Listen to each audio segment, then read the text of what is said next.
Ronsen adalah tindakan menggunakan radiasi untuk mengambil gambar bagian dalam dari tubuh seseorang.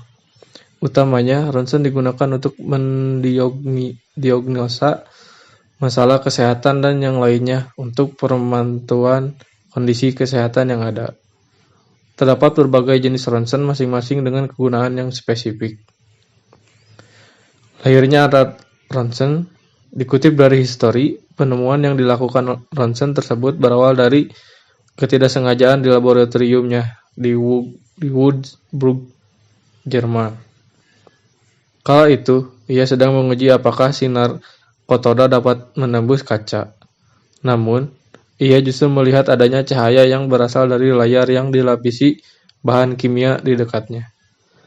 Ronsen pun menjuluki sinar yang menyebabkan X-ray itu karena sifatnya yang tidak diketahui.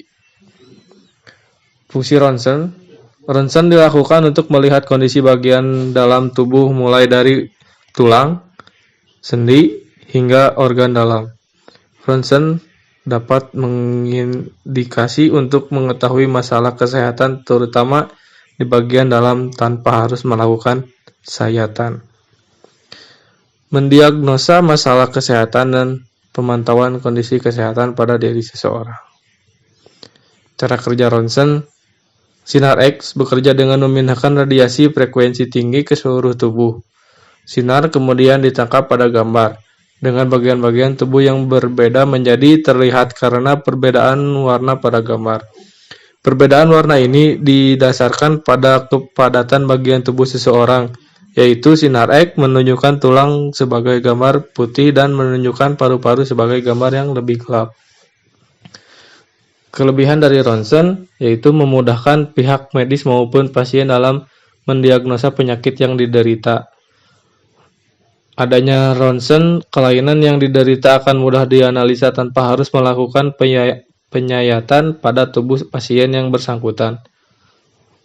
Kekurangannya yaitu dosis yang aman untuk orang dewasa belum tentu aman untuk janin, sehingga ibu hamil biasanya tidak disarankan untuk melalui pemeriksaan ronsen kecuali memang benar-benar diperlukan. Ibu hamil masih boleh menjalani foto ronsen, namun sebelum prosedur dilakukan harus memberitahu dokter dan petugas terlebih dahulu karena akan diberikan perlindungan tambahan sesuai prosedur untuk mengurangi paparan radiasi ke janin. Adapun sebuah kasus, yaitu sebuah studi pada tahun 2007 menunjukkan kesalahan dari interpretasi ronsen toraks rata-rata mencapai 3-5% setiap harinya. Jika diambil rata-rata 4% dari kesalahan yang dilakukan setiap harinya, dari 1 miliar ronsen toraks yang dilakukan tiap tahunnya, radiologis melakukan 40 juta kesalahan dalam interpretasi ronsen toraks setiap tahun. Adapun saran dan masukan dari saya pribadi, dengan teknologi yang semakin berkembang, haruslah diciptakan suatu aplikasi alat pembaca hasil citra radiografi digital yang tidak perlu lagi membuat perjanjian temu dengan dokter yang selalu saja menunggu-nunggu waktu. Terkadang ada beberapa pasien yang sengaja melakukan ronsen di luar rumah sakit karena biaya yang mahal. Tetapi untuk pembacaan diagnosa penyakit tetap harus bertemu dokter yang ahli di bidangnya.